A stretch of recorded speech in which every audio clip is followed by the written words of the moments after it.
Hello and welcome to Take Your Time, a Persona 3 Reload podcast where we play through Persona 3 Reload in real time along with the in-game calendar, which is the real-world calendar. It all works out together. There's never any issues with the scheduling. I've never had a problem with it. You've never had a problem with it. And neither has my co-host, Tom Marks. Tom, how you doing?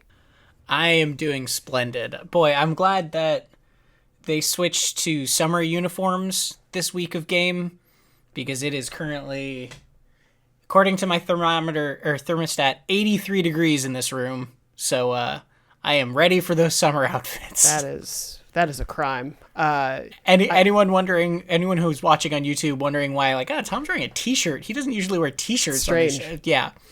That's why. I was going to say something before the show, but I don't need to judge your sartorial choices. But too hot for fashion. I get it. Yeah, thank God we are in the apartment I'm currently living in. We mercifully have some good AC, which helps out, especially for our pup Loki, because he does not like any heat, even a little bit. And he is like, I am dead to the world. Don't talk to me.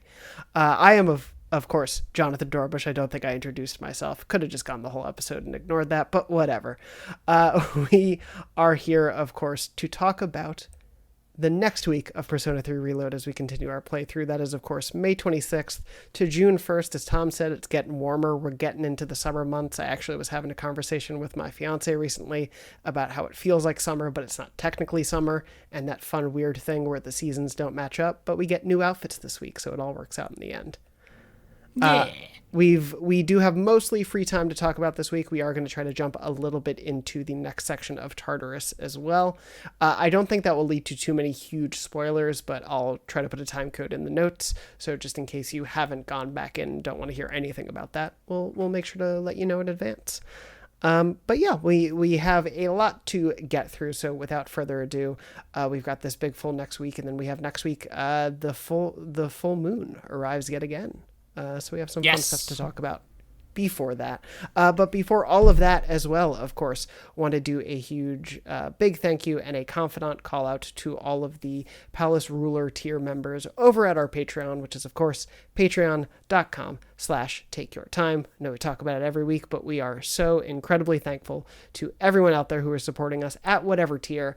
And in particular, we're really grateful to those who are supporting us at this highest tier. And those are, of course, Akechi is a Jelly Bean, Astral Clock Tower, Cameron C, Dallas, Damon, Dan F, Danimal Lover 01, Default Titus, Dexter, Goro Akechi, Keegan H, I kind of want to go into song at some point, Michael V, Philip S, Sam K, Sarah M, Shade, Tekma, Willie Wang Wang, and Zachary L. Thank you all so much for supporting us. As we always say, it does. Go ahead. It does have the energy of those Animaniacs, singing all of the state capitals, sort of. It's got that sort of energy to it, doesn't it? Those songs hold such a near and dear place in my heart because for a third grade show and tell, I had this big book of world maps that I was obsessed with. It was a very cartoonish map. We got it a history museum that was special to them, and I brought it in, but I was this isn't enough to show and tell. So I sang the United States and their capital song for my whole class in second or third grade. I used to be obsessed with those songs. It was a good time. But anyway, thank you all to so much everyone out there for supporting us over at the Patreon. And if you would like to as well, there is, of course, the Palace Ruler tier, as well as a couple of other tiers. Two of those tiers, the Palace Ruler tier and the Member of Seas tier, get you episodes a day early and ad-free and bonus episodes. And speaking of bonus episodes, we recorded our second, and it's published now. You can hear Tom and I wish list about what we want to see from Persona 6. If you want to go listen to that, it is available for Patreon members over at patreon.com/takeyourtime. And may I say the reviews are glowing. But no, thank you genuinely to everyone who has posted some wonderful comments about that episode. We had a blast recording it, so I'm glad everyone out there enjoyed it as well. Before we jump into the week ahead, Tom, what's that pop quiz answer you got for us? Boy, so you said that the question, to go back over it, was when Ikutsuki is signing off in the last two sentences of telling you all about the garden, the rooftop garden, and planting seeds. He gives in two sentences just a machine gun fire of puns. And the question was, how many puns does he deliver in those last two sentences? And Jonathan, you said nobody guessed. I haven't seen any. If I'm missing anyone, I do apologize. It's been a bit of a week on my end. I told Tom this before the end of the show began. My TV died, so I've been in a panic all week, and just some other busyness. But so I haven't seen anyone's. But if you're posting after this or I've missed you, I apologize. But no, I haven't seen anyone. So you've just got my lone guess. So yeah, we'll have you guess. What is your guess first? I had written down last week. I put 5. Yeah, so that was my original correct answer. But I might have stumped myself too, because I went back and I reread it, and now I don't know if it's 4 or 5 or 6. It depends on how you count it. So here are the sentences, just to go back over this great last line. It literally goes from, you should be able to purchase other types of seedlings around the town. Feel free to experiment. Well, that's everything.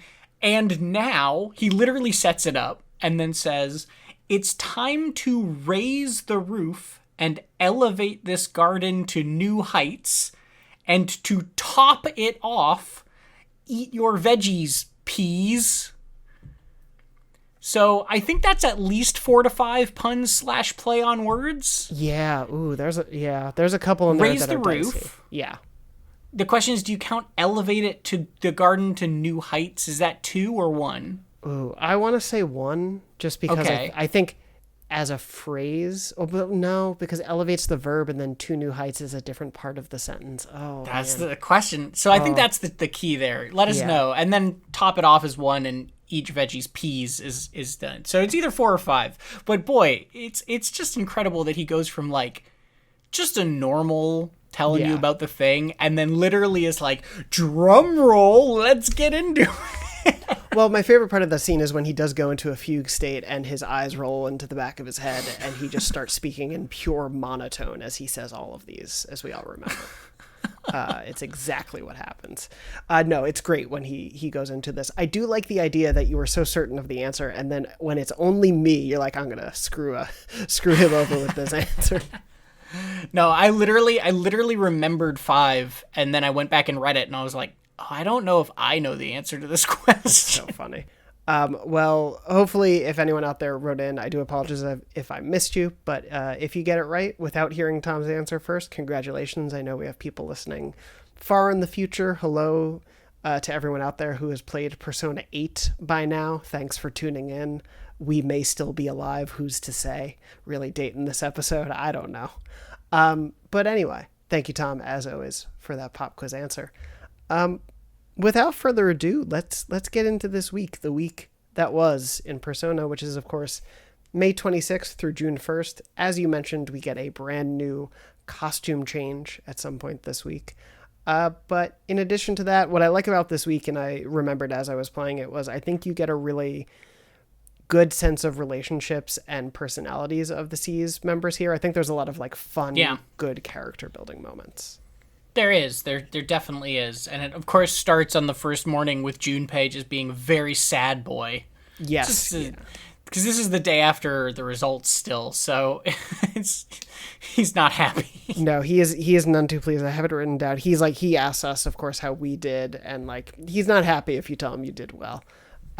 It's pretty funny, but as we know, he was going and pleading with the teachers to change his answers, so Junpei's seen better days. But as we see this week, if anything, I gotta say, I have different thoughts about how, like, I think it's interesting to see that the game doesn't let Junpei off the hook for like his worse aspects of his personality so far, but he has some really fun moments this week.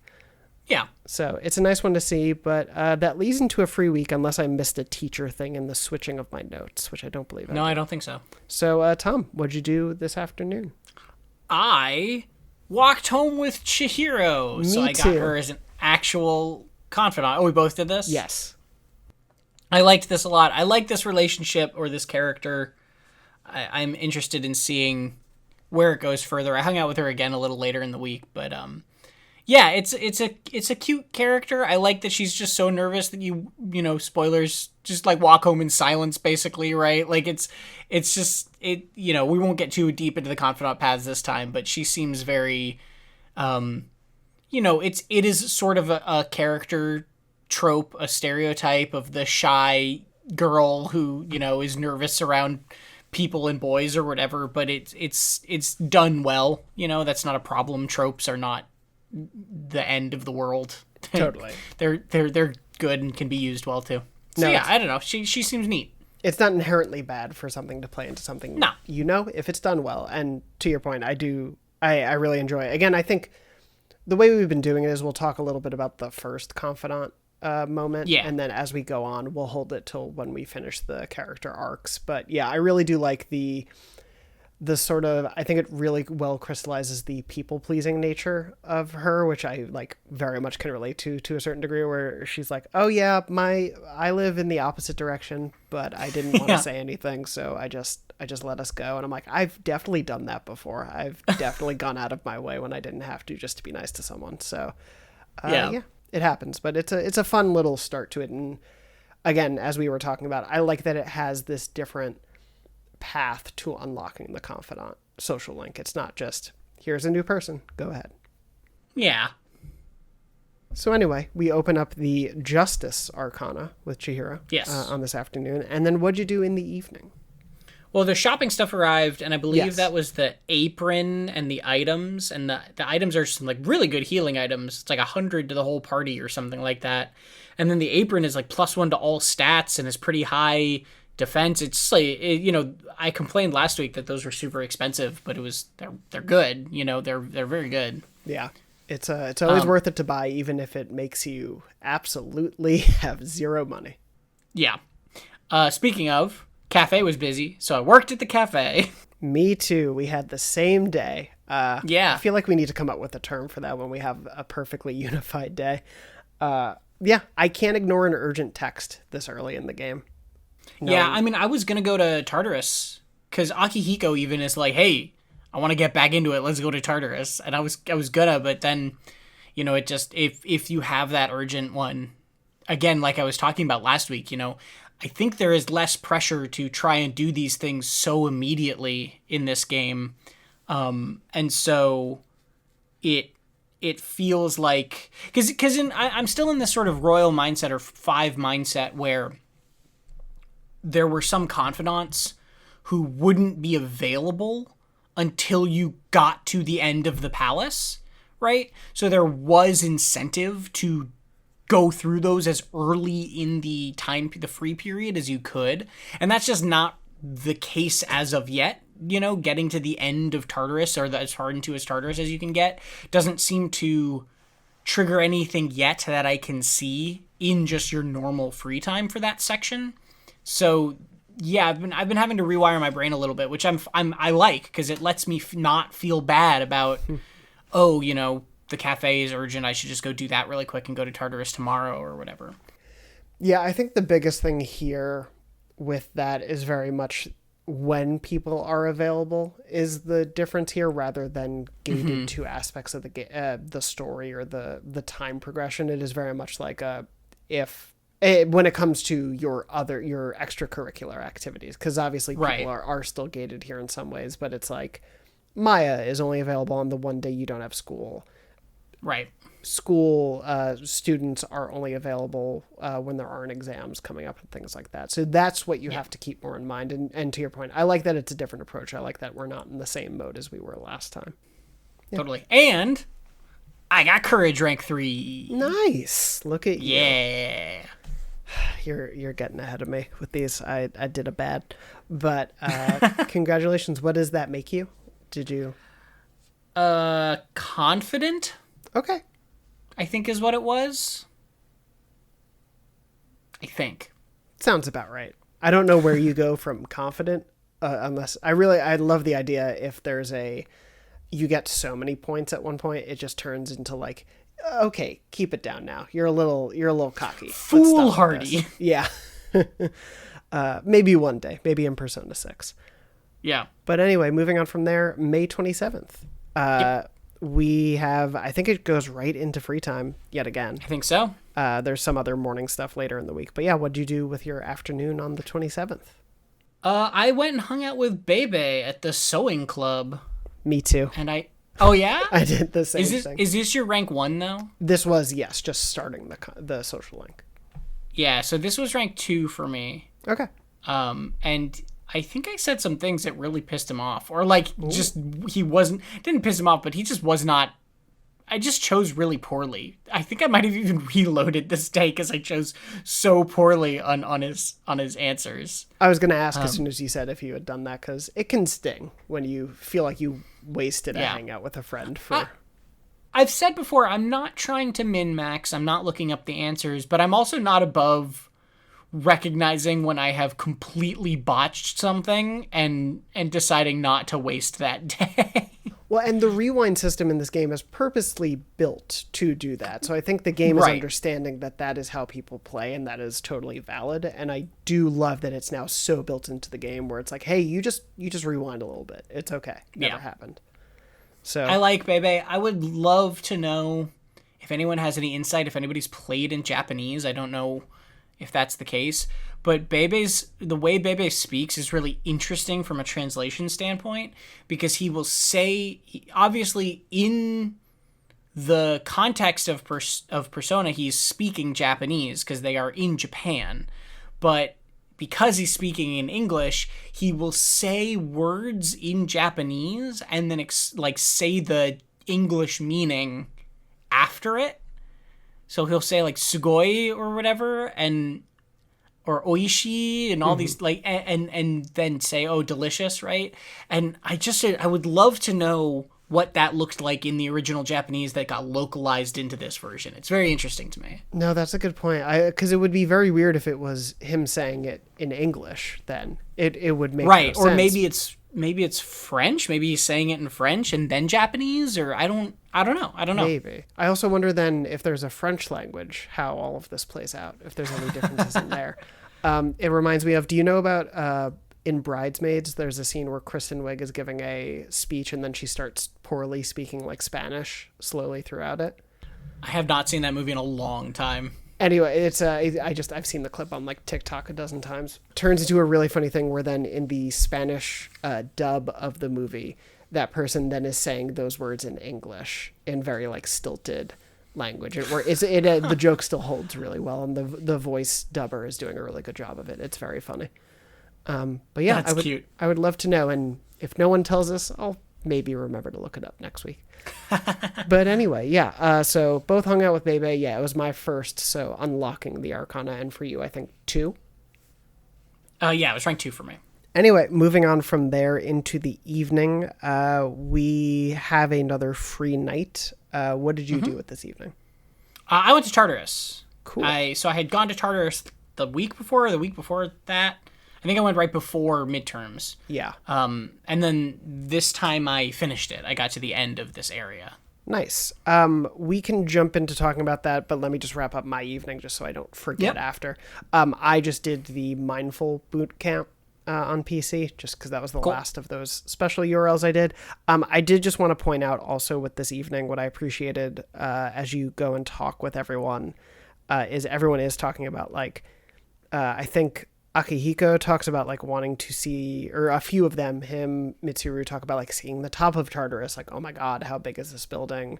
You have, what I really liked also is you are talking to Junpei and Yukari will interject, and just the idea that it's like everyone in this space together and they're informing everyone's conversations is really nice, because it's like Akihiko comments on Mitsuru talking about things. Yukari jumps in when Junpei is talking. It's just like, it adds to the dynamic really nicely, which I appreciate. Yeah, it does. And there's some moments this week too where two of them will be having a conversation and you can talk to one to kind of get that conversation and then talk to the other to get a different perspective of it or a different sort of thoughts on it, which I think is cute.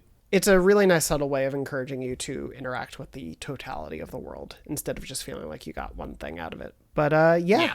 Let's jump into a little bit of Tartarus talk. For context, I did not jump into Tartarus this week again with my TV woes. I was playing on my backbone. My game time was thus a little bit limited this week, and I just didn't jump in. But I've played this part. Spoilers. So yes, we can discuss it. But how was your next visit to Tartarus? You now have Akihiko unlocked. Yeah, so, well, we haven't talked about this section of Tartarus at all, this new area, since we revisited after the full moon.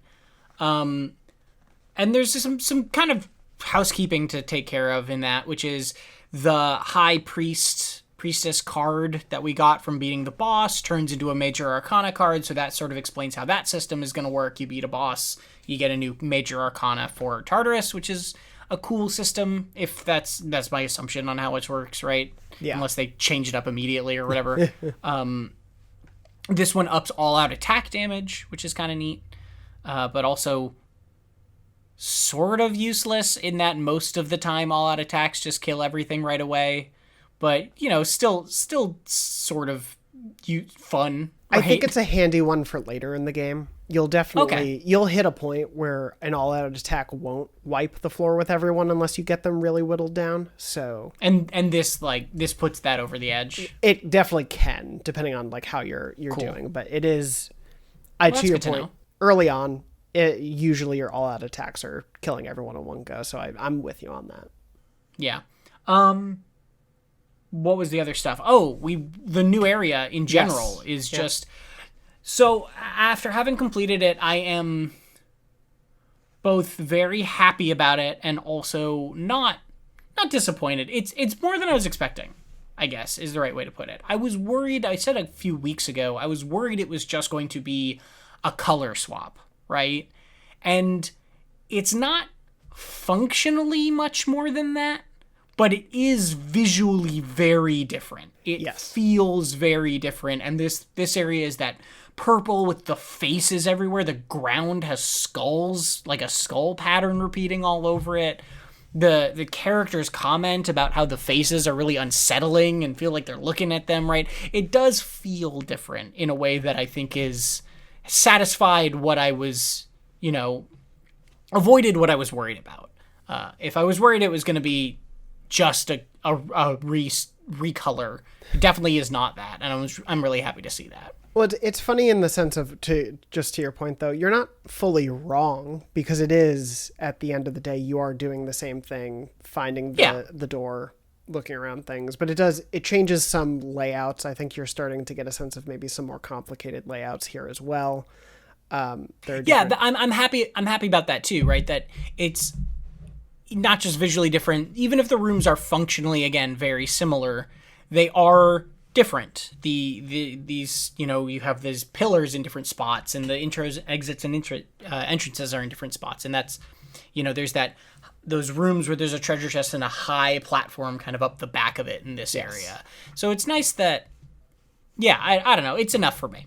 For now. Maybe in, 3 more bosses or whatever, I'm going to get totally sick of it. But at least for now, I'm happy to see how visually different it is. Yeah. When you're on floor 18,000, let me know how you're feeling about it. But no, I'm totally with you. It was, especially for me on the first go, I like the ominous nature of this series of floors. Mm-hmm. I think as you were pointing out, the faces kind of staring down at you that you can almost not notice at first. I actually think it took me a couple minutes of walking around where I was like, oh, that's a face there. I didn't see it at first. And so there is a kind of unsettling nature to this whole area that I really appreciate, especially with the stripy neon purplish vibe that's going on. It doesn't feel like a great place to be, but intentionally so. And I like that it's so stark from what you just came from. But to your point, you are essentially doing the same things you're doing, looking for chests, trying to find that stuff. To my memory in this chunk, nothing significant hugely gameplay-wise has changed. Not really. Okay. I think there's some... Oh, they add the, super, I don't know what to call them, the super shadows, whatever, the shadows that are harder to kill, that are a little higher level. Yes. So those are introduced at some point too. Maybe this would have been introduced earlier, but scouting is introduced in this section. Yes. Yeah. If you revisit a floor and you're kind of just grinding out, then maybe this would have happened in the first section too, and I just didn't revisit floors. I don't know. But you can do this thing where it gives you the option to send one of your party away for a floor, and then they'll map part of it and part of the next floor and come back to you with items and chests already are opened if they found them. And that's kind of a cool way to just... a little bit of risk reward of, you're not going to have this party member for a little bit, but it speeds up that grind if you're just sort of trying to grind out chests and fights and that sort of thing. Yes, yeah. I use scouting pretty frequently. In my first run, I almost never saw a reason not to, unless we were worn down. Everyone's HP was low, SP was low, but you can run into that risk with it. But generally, I thought it was always a nice kind of... all right, we're going to push through. Maybe that means I am just running through this floor and ignoring every battle I possibly can, but it might be worth it. So yeah, it's a fun little addition there. I think the harder shadows is a thing you and I are familiar with from 5. So nothing huge to talk about there. How did you've spent some time now with Akihiko, though, as a team member? Yeah, so I did the first kind of, up to the first checkpoint without him, and then... I got him. And I will say also, something I really dig, before we dig into Akihiko specifically, is I like that beating these guardians, these floor guardians, these mini-bosses, whatever you want to call them, I like that they trigger some dialogue that is actually nice little interesting moments with the team talking about stuff. And it feels like a little bit more... of them getting friendly and them getting to know each other than a lot of the other incidental dialogue when you're just doing free time and talking to people, because those the game doesn't know how long you've spent with them or how much you know them, but because you have these milestones of, okay, the player is always going to hit these guardians at certain times or is going to need to hit these guardians, it can sprinkle in these little bonding moments in between the grinding of floors, which I like. No, absolutely. And Akihiko is cool. He's great. I do think it's very funny that since I already bought him his best weapon before we went in, there was all this buildup of him being a boxer and how he was like, I never want to get caught without a weapon. I always want to be able to fight with my bare hands. And that's sort of his whole identity. And then we got into a fight and he's just got knives for hands. Oh my God. Yes. Just straight up Voldo from Soul Calibur knife hands. They're so funny. He has some of my favorite weapon skins in the game. We'll definitely have to talk about some as we go through. There's a few in here, because especially your main character, you have swords. You'll get some cool swords, but they're swords. And don't get me wrong, I don't dislike swords. Sure. Lord of the Rings guy, not going to complain. But when your character's holding them, there's only so much visual flair they can pull off there. Unless they're Junpei's, in which case they're 3,000 times the size of a normal sword. Yes, there's a couple fun ones with him that play with the concept of, like gaming swords. It's cute. But Akihiko has some really fun ones. The knife ones are great. It's so outrageous. I love it. I just love that was my introduction to him. That was the first time he was in combat. Yeah, it's a really funny one with him. Obviously, his skill set is lightning focused. Right. I forget what other skills he has to start with, because again, it's been about 90 hours and 3 months since I played this portion. But he also is, for what it's worth, just as like a light tip, he is really good, I think, about like having some of those support skills that boost abilities. So he's a good one to rely on for those things. But yeah, he's a great addition. I think his fighting style obviously adds in a different physical attack as well. Right. The punching or the bash, I think it's called. Yes. And so you also now have a full party technically for the first time of like the usual Persona 4 that we're aware of. Yeah. It's nice. It's good to have. Yeah, I'm happy. I'm glad about it. Yeah. Especially because some of these fights start getting kind of tricky. I think it's... So this section of Tartarus also does this interesting thing where there's a guardian, you do some floors, there's a guardian, you do some floors, and then there's 2 guardians in a row. Yeah. And that first guardian is pretty easy, and the second one is that dice thing. Yes. And that one was actually pretty hard, right? Because it gives rebellion so that all the enemies that are with him have high crit chance. And then you're just getting crit all over the place and getting knocked down constantly, and they're getting a lot of one more. So that was actually a pretty tricky fight.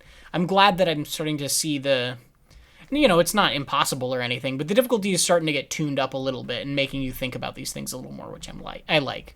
Yeah, and I think especially the disturbing dice, they don't have any weakness to them, if my memory serves. So I think it's like... As far as I can remember, yeah. There's a few... The dice battles, spoilers, there will be other dice, but like it's an interesting opponent to fight. And yeah, I'm totally with you. I think that first section works really well as an introductory area, but especially for someone who has played at all with this kind of battle system, it's very easy to breeze through, in my opinion. It does start to ramp up here, and to your point, I think that is needed, but it helps keep you on your toes. It helps keeping you thinking about what your party's abilities are, what persona you're bringing into the battle, all that sort of stuff. It does matter more now, which is nice. This area also started addressing another complaint I had with the first area, which is it starts, like you said, Jonathan, like you said it was going to. The actual shadows are starting to get more visually interesting. There's a weird, cool, just table that poisons you. Yeah. There's this really cool, this is my favorite one so far, is this dancing couple, right, who are missing their heads, yes. And then there's a giant head or heart that is their head for both of them. That's such a cool design. I love that one. I'm trying to remember. I'm like, there's a couple I love, but I don't think they've been introduced yet, so I'm just going to keep my mouth shut. That's why I paused for a second and was like, oh no. They're one of my favorite designs. I'm totally with you. I think hopefully you start to see that as more go on. Obviously, at a point, you'll hit some repetition a fair bit, but I do think there's always a little bit of nice dropping of a couple cool designs in here. And even though they aren't the exact persona you then get, I do think they're a good, interesting subset design of like demons that you're fighting. I mean, I also don't mind that, right? Because kind of what it is just more cool designs. Yeah. Right? It's neat. You just get to see more of the Persona team flexing their character design and their weird demon shadow designs, and I'm fine with them being separated. Unfortunately, though, a disturbing lack of toilet monsters so far, but we might differ on that. A disappointing lack of toilet monsters. I think we can all agree. You know what? Shadow I am not happy to see. Go for it. The one that uses insta-kill moves. Is that the statue one that appears here, or is there another one that does? No, I can't remember what it looks like. It's kind of like a scarecrow almost with a lantern in its chest. Its midsection is a lantern. Oh, I think I know. And it uses the Curse Mudo potentially kill someone instantly move that just sucks. Yeah. Yeah. It's just a, do you have homunculus in your inventory, and do you have enough when they target the main character? Because if you don't, guess what? When did you save last? Yeah. Those are it's just so unnecessary. You really need a lot of, is it homunculi? I don't know if that's I think so. You need a lot of those in this game, I'm not gonna lie. What's really funny for me though, I it's not a big spoiler because it's in all the games, I really never used those skills myself in Persona 5 because I felt like whenever I did, it was like, whoopsie, we didn't work. We don't know how to kill. But the first time I used one on my first playthrough in P3, I got a kill and killed like 5 guys, and it was so satisfying to do. So I kind of get it. I kind of understand where they're coming from. It does probably feel pretty good, but sucks. It sucks when it's done to you. Someone can also correct me if I'm wrong, but my understanding of how I had it explained to me a million years ago also was that Shin Megami Tensei as a series was known as being like a very difficult, hardcore RPG series. That's my understanding too, yeah. And that these insta-kill moves are sort of part of that legacy, but that Persona as a spin-off of SMT not dumbed it down, but has made it a little more inviting in different ways and moved away from that ultra hardcore reputation that the original series had. And so you still have these moves in what I would argue no longer feels like an appropriate place. But, you know, if you're into them, you're into them. I just think that they're frustrating and sort of unnecessary. It's a stance I could agree with you on, though. But no, it's... Here's what I'll say really quickly, too, is if the protagonist, if your main character dying didn't lose you the game instantly, I don't think I would mind them nearly as much. If the idea of an insta-kill move as a thing you gotta be prepared for and play around is not one I fundamentally hate, but when it can just randomly end your run and set you back an hour or whenever you saved last, that's stupid and I don't like it.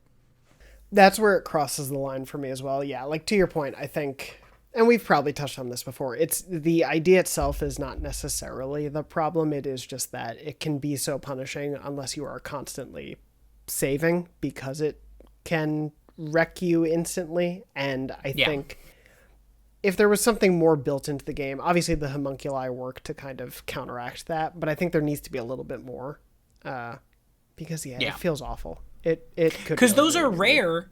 Yeah. They're rare and expensive, and they don't give you the option to use them.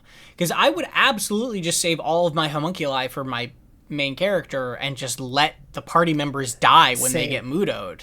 But you are not given that option. Yeah, no offense to Takaba, Junpei, or Aki, but y'all can die and come back with 1 HP after the battle. I'm fine with that. I'll get through. Those are my homunculi. Don't touch them. But yeah, I'm generally with you in this section. I think it's starting to, you're seeing a little more diversity in enemy combat. You're seeing a little bit more difficulty there as well. It's growing. It is very much still Tartarus, and I understand why that feeling hasn't changed. But yeah, it's a good second section, I think. Yeah, definitely. And that last, it is, again, we are early, but it is one that is encouraging me. I want to see more rather than already rolling my eyes or anything. That's fair. Well, we'll see where you are sometime in September, but until then, I'm with you on that. I think I would love to hear from people listening, playing, watching, whatever you may be doing at home. Let us know how you feel at Tartarus progression at this point. I think we're in what's the name? I have it. Arca is, I think, this section's name. Yeah, ARQA, I think. Yes. So let us know what you're thinking about it. We'll include some thoughts next week, since we didn't telegraph too much Tartarus talk here. And we'll check back in, because I'll have played, so if that also strikes a thought we didn't discuss here, we can always check in next week. Cool. But glad you got in there, so you got to the point where essentially you can't go any further. Yeah, and I got the next old document or whatever. Perfect. We should, once we have a couple of those, we can chat about those, I think. Maybe like one more. Sure. But cool. Moving on from there, was that the 27th? Yes, it was. So it was. Moving on from there, May 28th, we get a little conversation with Junpei in the morning. He mentioned seeing Fuka around, as we know, a Persona user that Aki ran into. Still not sure what's going on with them. We know that Junpei is kind of skeevy about it, but he wants to be able to help her, is what he's saying. He also, he says something very cute amongst his grossness here, where he says, yeah, she looks frail, but that just makes me want to be strong enough for the two of us. Which is sort of well-meaning, if kind of out of line. Yeah, it's weird. It's like, I guess inherently it's a sweet idea, but also the other things you've said, it's less sweet. Is kind of where it is. Exactly. Yeah. So I'm kind of with you. I read that at first, and on first read, I'm like, oh, that's sweet. And then I thought about it. I'm like, hold on now. Anyway, you have that little conversation. You then move on to class. Mr. Ono is teaching. You can choose to stay awake or fall asleep, as always. I've just been staying awake, Stayed awake as well. He's the teacher who just is obsessed with the Sengoku era, I believe. Yeah. Love it. He's supposed to teach about some other era and just completely goes off the rails. I don't care about this. We're going to go here. Makes it terrible for exams, but a fun teacher, I guess. I had a similar history teacher, honestly, in my senior year of high school, where it was American history, and we were going through, and we got past World War I. And then it was like And then a bunch of stuff happened, and now it's World War II. I'm like, hold on now. There were probably a couple events we could have discussed in that era, but it was just like we just ran through. And I'm like, okay. No, nothing happened. All right, Everyone was just hanging out. It was the blip. It was the MCU blip, as we all remember. Moving on from there, we have more free time on the 28th. What did you do? I drank a potion, and then I went and got the Gourmet King and hung out with him. Nice. Okay, so you've met Suemitsu. Yes. Yes, I met Suemitsu, and I got the Arcana with him. You passed his entrance exam. I did. I thought that was cute that he kind of quizzes you to hang out with him. He's my notes. Let me just read my notes to tell you what I thought about him. Go for it.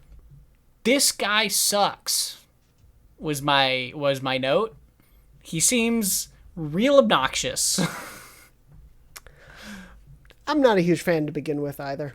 Yeah, I think But I don't know. A lot of characters suck, and then you end up loving them, right? Notoriously, I thought I hated Yusuke for most of the first half of Persona 5, right? And then now he's one of my favorite characters, so who knows? Well, we'll see if the Gourmet King can have a turnaround like that. That's the thing characters dream of, but we'll see if it happens with him. Not the greatest first impression for sure. And speaking of not great impressions, I spent the afternoon with Kenji. Got him up to rank 5 because I've realized I might as well just spend the time. He's a kid in class, so I know it's going to be limited at some point. Let me just run through this one, and we'll be able to I'm trying to do... I'm a little behind you, but I'm trying to do the same thing so that we can maybe... So that's a message out there to people. I really want to know where this teacher thing goes. just morbid curiosity. That is a good question because I hung out with I tried to vary my hangouts this week. Are you so good to know you're leaning toward trying to finish him sooner than later?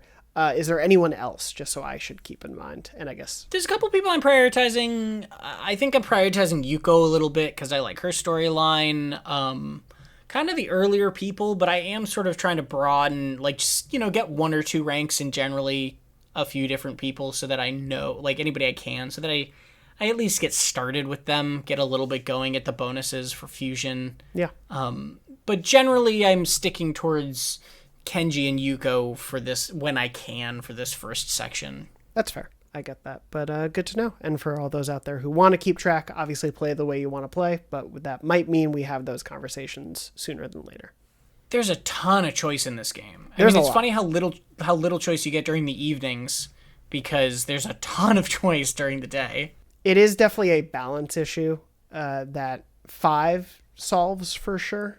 In relation to this, we don't know how 4 does it, but there is a real disparity between day and night in this game in this early going.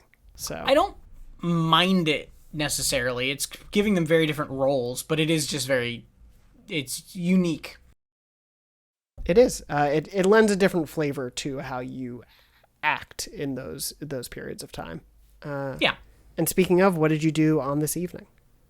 Well, there's a mention that apathy syndrome is back on the rise, which I think is interesting. Yeah. So they're basically saying, and obviously we kind of metagame know we're building up towards another full moon, so probably that's related, yada, yada, yada, but they can start seeing it in the world again, which is cool. Yes. It's bad. It's a bad thing, but it's cool to see. Interesting. I was trying to just kind of get through the computer programs I haven't already done since those are one-time use things. So I used a computer for a diet program, which got me Charm. Nice. I did the etiquette website for Charm. So I did that one and got myself up to rank 3 in that point. Nice. Yeah. Finally creeping up. My courage is still 2 at this point. Frustratingly so. I feel like a coward, but we'll see where it goes. Moving on from there to May 29th, we get a conversation in the morning that a second year is getting bullied. We learn about. So someone. Yeah, this is the start of sort of the next little mini arc. Yes. So we learn a little bit about someone in our year getting bullied. Moves on from there. We get a wonderful, as always, Edogawa soliloquy. Don't even want to call it a class. It is just this man rambles for 30 minutes. You were not kidding. You were No. talking about how he would go. This meditation bit is just an actual... It's like whoever translated this just Googled an article on meditation and just copy-pasted it into the dialogue box. It's like, it's a whole thing. It's a whole instruction thing. And Tom, they get longer. Oh my God. Keeps going. It's just a joke. It's just that is the bit. It feels like a dare that someone read one of those early ones and was like, hey, you kind of put a little too much in here. I don't think we need that. And the like writer, the narrative designer, whoever was working together on this was like, oh, really? Watch what happens next. Every time you complain, I add another dialogue box. Yeah. His next lecture, 3 hours. Anyway, so you have that. I stayed awake. I assume you did as well. I stayed awake, but I was like, man, it was so funny because you get to the end of that and then it asks you if you want to stay awake and you're like, there's more? That is, yeah, to be fair, his pre-staying awake bits are longer than most entire teacher bits. And then it's like, do you want to keep going? Yeah. I would love to know what people are doing out there because genuinely, I think his are the ones where it makes the most sense to go to sleep if you don't want to spend the time reading through. But on the other hand, don't you want to know what he's going to ramble about? We'll see. There are some fun ones coming up there, though. I'm excited to talk about those. Anyway, we get all that happening, all the meditation you could possibly need. We go into a Zen state of our own as our brains start to wander. And then we get a scene with Yukari where she is overhearing girls laughing. There's this brunette student is what she is referred to as. The brunette student says she made another girl cry. They were all laughing at her, and then the friend that she's speaking to, Maki, I believe, hears a voice and kind of goes quiet. Ooh. Mystery. And then it cuts. Yeah. And then she's revealed to be the big bad. This is a rare, one of the few scenes where you're not in it, right? They don't do this very often of showing just Yukari or just somebody else talking. So it is interesting to see her perspective. And I like, obviously, they're not going to make Yukari terrible, but it's nice that she very clearly hates bullies and thinks these girls are gross and lame for acting the way they do. Yeah, I like it as well. It draws a clear line in the sand that we're not, I guess, befriending kind of an asshole. Generally, it's also good because she's the popular girl and she could be yes, exactly, a jerk and she's not. Yeah, it's a nice line in the sand for her. I do appreciate it. Moving on from there, though, we then have our free time. So what'd you do with your afternoon?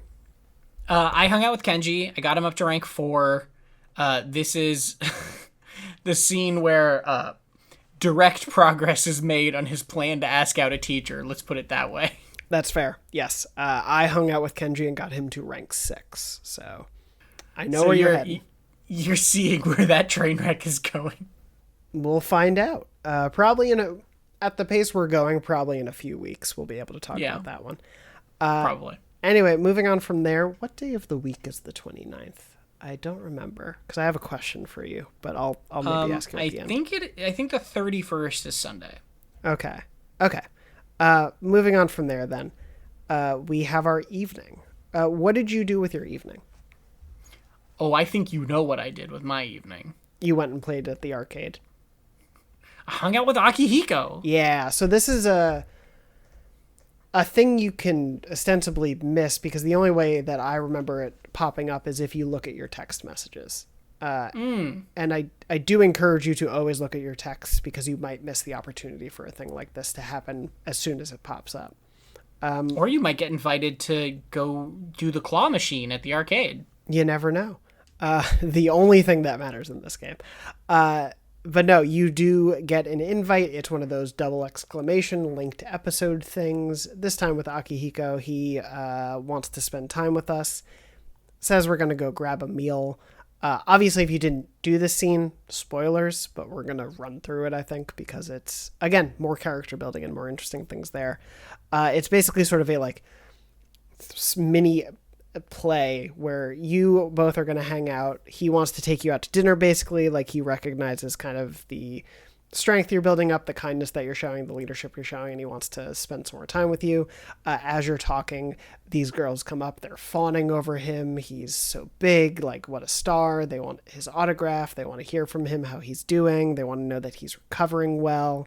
And specifically, I was a little confused why he was famous. And yes. He says it's that he's on a winning streak, and that's like making him do interviews and drawing attention to himself. So that was sort of what I pieced together, is that he's essentially a famous boxer in high school. Yeah, it's sort of, I guess it's unclear to me whether the boxing is related to high school or he's doing it like outside of school.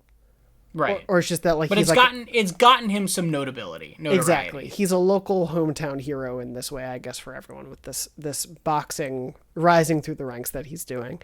And he hates the limelight. He does not want this. He scampers away from these girls and is like, no, thank you. I don't need this. I just want to focus on being strong. What again, a cliche, like an anime cliche, but I love it when he's just like, I just want to be tough. I want to be strong and be proud of my strength. And it's like, hell yeah, Akihiko. I love it.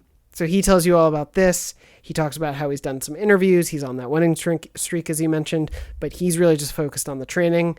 Now let's go get some food. And you head on over to the mall. And then, whoa, what's this? A couple of jerks from over in New York and New Jersey are talking like this. And are like, hey, ladies. And it's like, I started laughing because I just thought it was so funny that they make them like New Jersey guys. And it's like, okay. That's the gangsters. Yeah, exactly. These dudes are essentially harassing the women that you saw before. It's like a kind of a small gang of guys. They are harassing these women. They're pretty slimy. These dudes. They've cornered them and are being real jerks about it. And I wrote down a bunch of slimy guys with New York accents are harassing the girls. Sonata comes over, tells them to quit it. The girls kind of run away. They're like, all right, thank you. You get them out of the situation. And these guys immediately try to act intimidating. They're trying to be tough. They try to throw a punch. And I love that he does like the single dodge out of the way. And they're like, whoa, hold on. This guy's crazy. Yeah. We got to deal with him. And so one guy challenges Akihiko to a battle out back, even though you're outside already. Who is totally down. He's just ready to throw fists. Oh, Sonata is like, I will beat the hell out of these guys. No questions asked. I love it. And he's about to be ready for this. I wrote down, he does that one dodge, and the one guy's like, whoa, he's a real fighter. Challenges him to the fight. He's like, I won't go all out against an amateur like you. Like, Sonata's really playing into it. I love how cocky he is about it. And then, of course, the cops show up. We learn that the girls called in this happening. The cops show up. They're about to book us and take us to the station, even though we were the good guys here. In the immortal words of Haru Okumura, we just despise the police is all. Except for Kurosawa. We give him a little bit of a pass. I'm sorry, I just love that line from P5 really so good. Much. No, it's especially coming from Haru. It's so fun. Yeah, exactly. So this happens. You have this whole scene. They show up and they're about to book you, and then Kurosawa's like, no, guys, I'll handle this. You go, I don't know, eat donuts or whatever, and tells the other cops to go away. And then he's basically just like, hey, I can only help you so much. You can't get into trouble like this. Like, there's only so much I can do. Save it for where you need to be putting this energy, but you got to be careful around this sort of stuff. He shows up, steps in, helps you out. We never get to eat, is my biggest complaint with the scene. We never get a good meal of them hanging out together, and instead Akihiko's like, let's run home. He jogs home in a sweater vest and a long sleeve button up, which does get your max HP up at the end. But hooray! Again, a very cute, nice scene of everyone. Yeah, it's fun. Getting to learn more about how the characters are, getting a little bit more Sonata backstory. I really like it. I think it's just great to have these, even if it isn't a social link story. No, yeah, it's really nice little insight into who he is and what his values are and what he'll stand up for and get the trouble he'll get himself into and yada yada yada. Yeah, especially I think it's well placed in this game, considering this is the first week you can battle with him. It's nice to reinforce who this character is. I think it's really well timed. Yeah. There.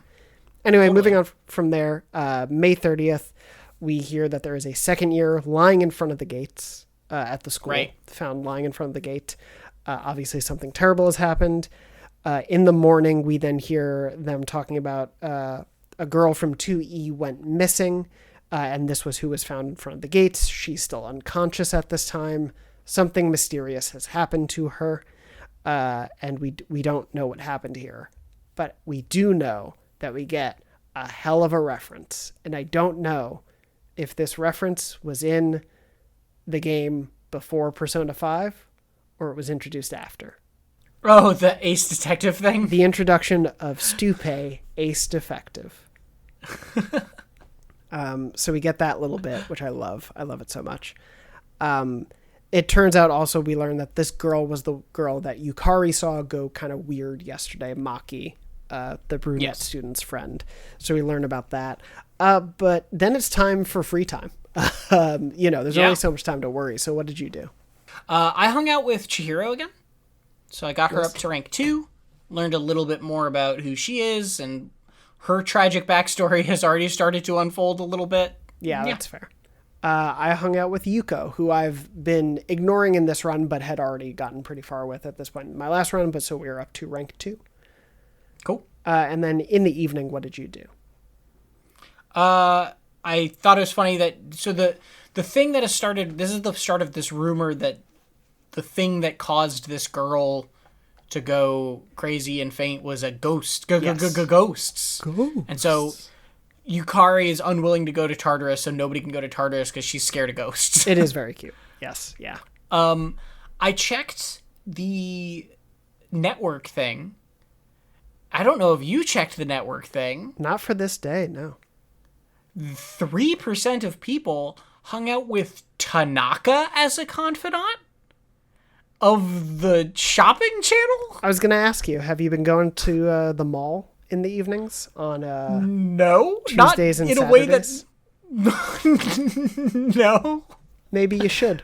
That's all I'm going to say. I guess I will now. I love that this network thing, it's technically a spoiler, but it's also just sort of fun to see how much stuff there is that you might not have known, right? That happened to me my first time too with him. I was like, what? Hold on now. Yeah. It's maybe go to the mall on, as I said, Tuesdays and Saturdays. It might help. Okay, noted. Writing that down. I believe those are the nights where it will matter. But yes. So this evening I did the Wild Duck Burger Challenge, the eating challenge again, because I thought it was courage-based in the way that I think it was, or it was guts-based in Persona 5, right? Gotcha. So I assumed that was it. And then I looked it up and realized that it's actually a quiz, and I cheated. Ooh. And I cheated to complete it because I looked at the answers and I went through and I tried to guess myself first. Okay. And it would have taken me 5 tries to get this right. Every answer I chose was wrong. So every time. I feel your pain because I'm not there yet because my courage is not up high enough or whatever. I can't do it yet. I didn't realize it was a quiz the first time around and thought it was. I just need to keep getting my courage up. So I kept going back and not changing my answers because I thought my answers were pretty good. And then after a minute, I was playing with my fiance and they were like, no, that answer sounds more right to me. I was like, are you sure? I'll try it. And then it turned out to be the right one. And we just kept going. Yeah. Yeah, this is one of those few moments where I'm very glad that I cheated just because I literally never would have gotten this on my own. That's fair. And yeah, I got my charm up to level 3 from that. Nice. Congratulations. Cheating pays, kid. It does. Hey, who has time not to, you know? I also ate at Wild Duck, but just ate. It wasn't anything fun or crazy, just a normal night eating. Moving on from there, end of the month, May 31st, what did you do? So this is where it's a day off, and you get 2 texts, right? Or I got 2 texts at least, one from Chihiro and one from Yuko. I only got one from Yuko, interestingly. Oh, interesting. So yeah, I got one from Chihiro or Yuko, and I did a very important thing today. I put the taiyaki in the fridge. Good. Never forget. The fridge got cleared out. Yes. And we'll talk about that tomorrow because it's bullshit. Anyway, I put the taiyaki in the fridge. I also took Elizabeth to the mall. Oh, okay. Which we don't have to dig into right now. We can wait until other people, because it was, I think, because I did the wild duck thing. But I took Elizabeth out on a trip, which is a thing that didn't take time. And so we can talk about that whenever you hit it, I think. Yeah, well, we can hold that for another week. But yes. Yeah. I'm glad you and did. then I ended up ignoring Maya and Chihiro and hanging out with Yuko because I was missing some points for her to get to the next rank. So it was actually a perfect timing. Nice. I saw Yuko's text, ignored it so I could go to the home shopping, which literally cost a third of my money at this point. And then I'm rich after Tartarus. Yeah, I'm so behind there. I hung out with Maya, but did not get a rank up. It was just for points. So gotcha. Did that. And then what'd you do in the evening? I went to Wild Duck to just order the new thing, which just got me 2 courage instead of 1, I suppose, is what that did. Yeah. It's there. That's what part of what you get for completing the challenge. Exactly. And I did the type in ghoul test on the computer, so I believe I got courage up for that. Yeah.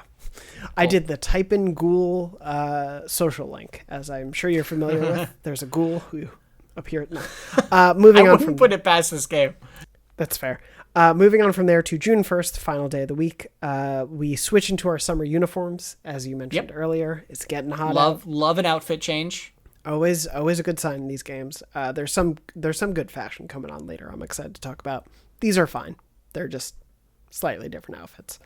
It did make me think as a kid because I had uniforms in school of like how excited we were to go from, we had like blue button downs and ties to go to our like white collared shirts that were short sleeved and nice and comfy for the hot summer months.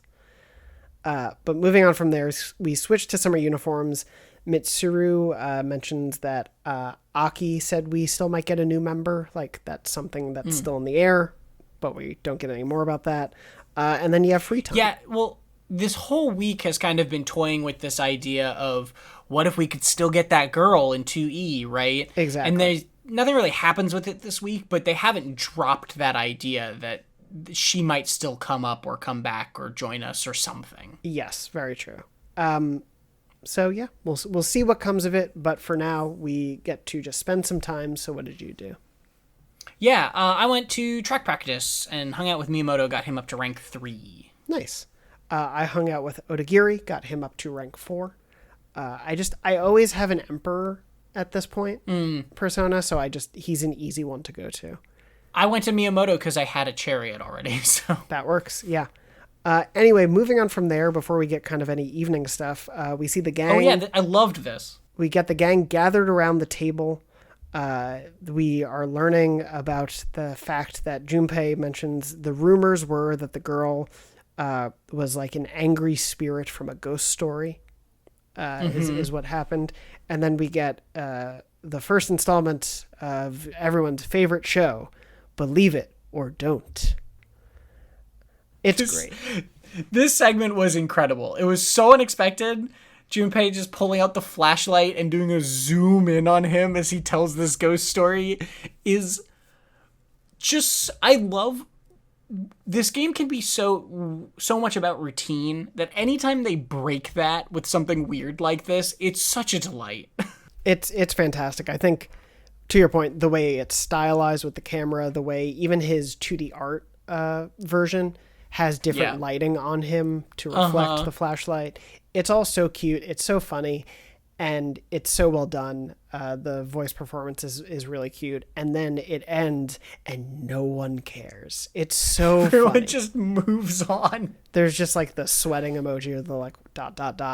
Anyway, let's get out of here. It's really funny. It's really cute, as I was saying at the top. I think this week in particular is just good about fleshing out the idea that these are kids having fun, that they're living their lives. They're just being, and it's kind of nice. And the crux of the ghost story is that there's a ghost at night roaming the halls of the school, eating people, and that supposedly somebody saw her, the girl that fainted, go into the school at night, maybe, or something. Well, if only there was a group of kids going to the school at night to fight demons. Oh well. Yeah, if only. But yeah, it's a really cute silly scene, mostly to add flavor, but it does hint at this ongoing ghost story. And then we just kind of get this idea that like everyone's going to kind of investigate what's going on. Yeah. Which kind of sets us off as like a nice pace for next week, but we do have a little bit of free time here. So what did you do? What did you do? I went in to get my cold taiyaki. Oh, yeah. And Junpei ate it. And he left me some ramen. So I took the ramen out of the refrigerator. And then when I opened the refrigerator to put more taiyaki in it, I got a note saying it was full. Despite the fact that I had just taken 2 things of ramen out of it. And now it's full? Don't lie to me, game. So now I have to wait until the 16th to put more taiyaki in the fridge. I hate this.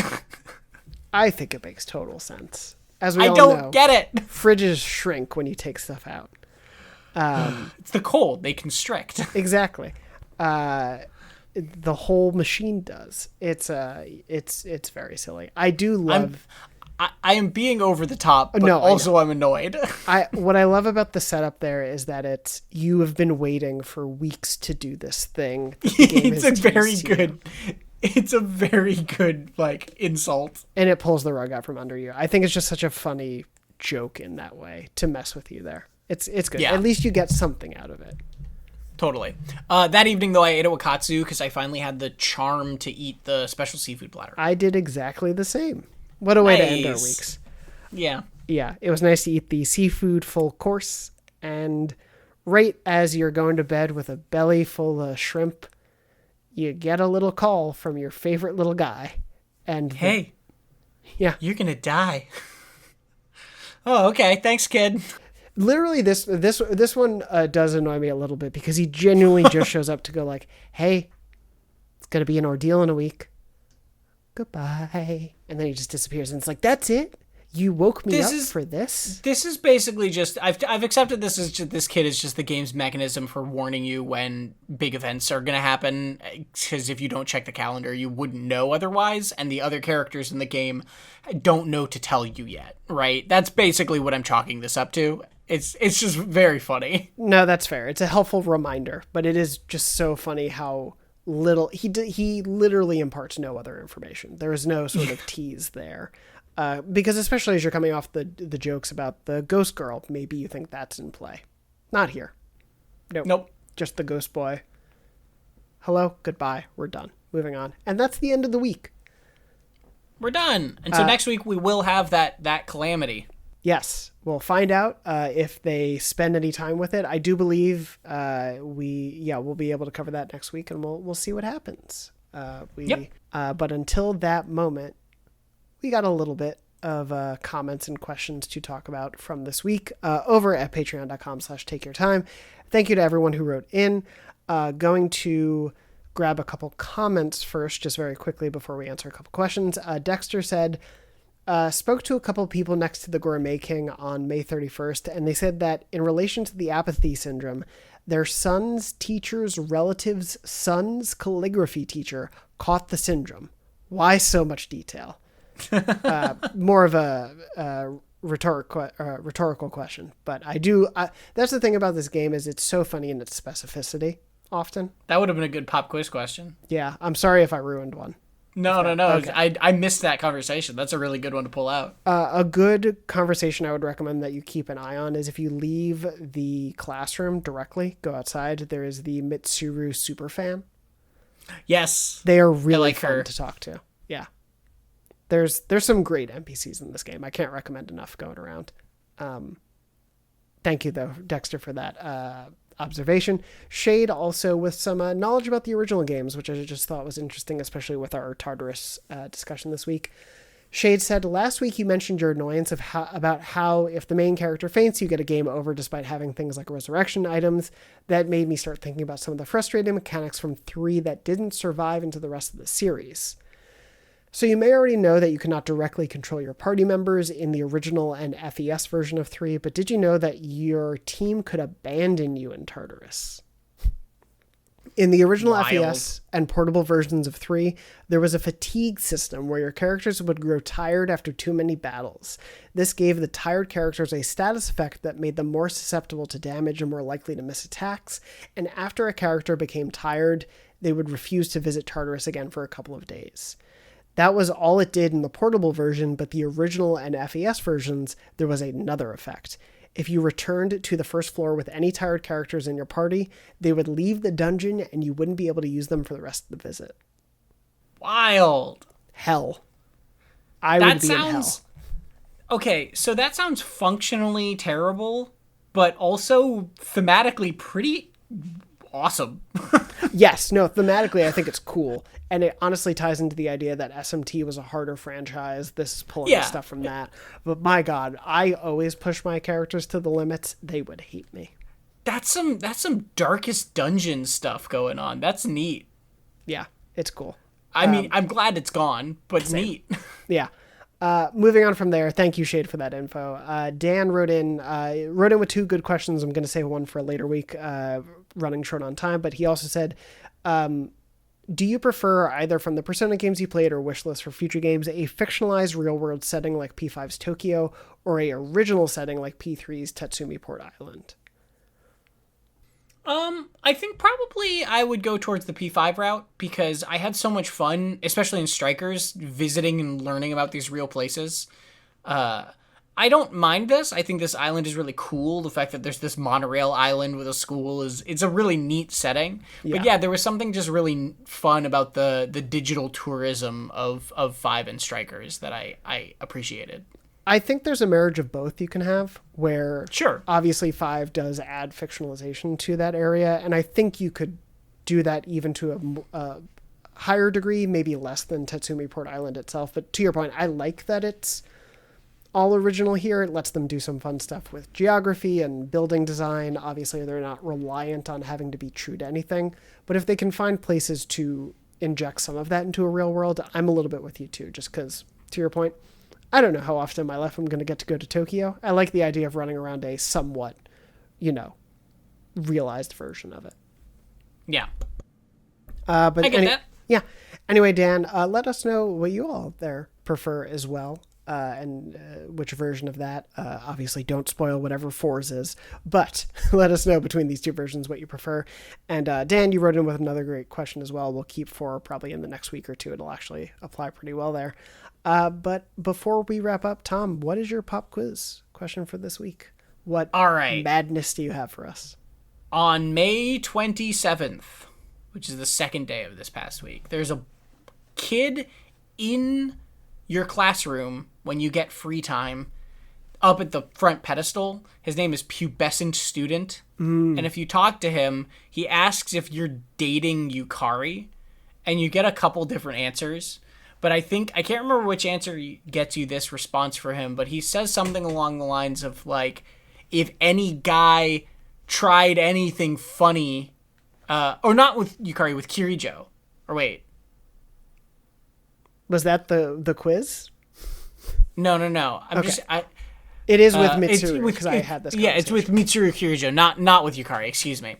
So he says, I basically asked if you're dating Kirijo, and it says if any guy tried something funny with Kirijo, blank would happen. And what did he say would happen to any dude who tried to come on to Kirijo? Why you shouldn't? I was just thinking about this conversation because I think he's my least favorite adjectived character. Pubescent Student? Yeah, it's not. I don't like seeing that. I like this, and I picked this specifically, not to go into too much detail about it. I thought this was really interesting, this answer specifically, because it is showing you a side of Kirijo, or telling you something about Kirijo that we haven't really been introduced to ourselves much yet. Okay. And I think is going to come up very soon more as well. So it's kind of alluding to some future stuff, I think. And so I was fascinated by the answer. That's all. I like the thought there. We'll see if you're right or if you've totally misread my beloved Mitsuru. Maybe. Not going to give away who I think is best girl. But anyway, thank you, Tom, as always, for probably stumping me and some of our audience. But if you would like to leave an answer, a guess, a known answer, you Googled it and you don't want to tell us, whatever you leave.